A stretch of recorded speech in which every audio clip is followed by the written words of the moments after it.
There is a specific and quietly exhausting pattern that a certain kind of person lives with constantly, a genuine inability to simply rest without an accompanying wave of guilt. A persistent internal voice insisting that this time should be spent productively, that relaxation has to be earned through sufficient prior effort, that stopping even briefly constitutes some kind of failure.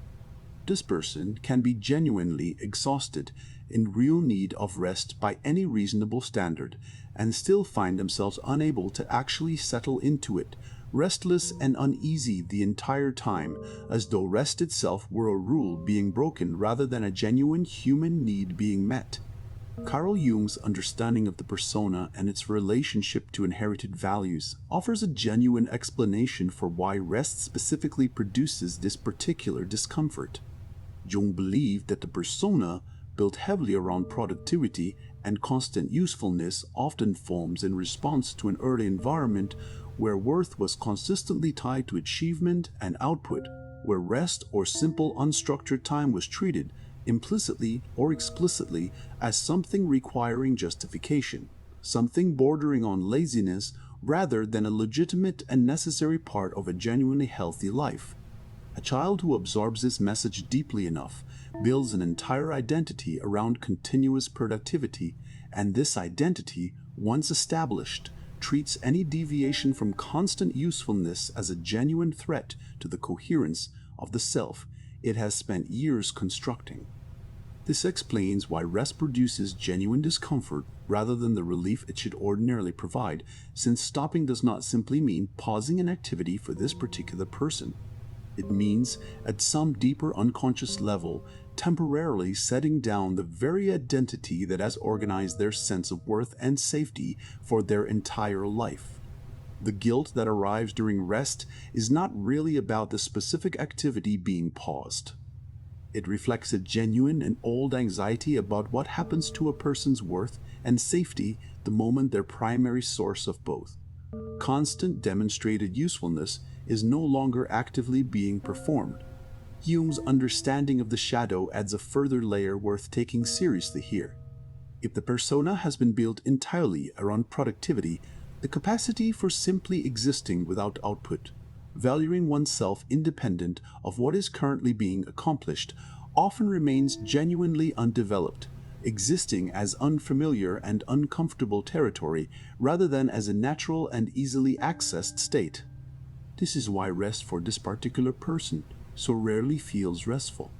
It requires accessing a capacity for simply being rather than doing that circumstances never gave adequate room to develop, making the attempt at rest feel considerably more effortful and considerably less restorative than it should.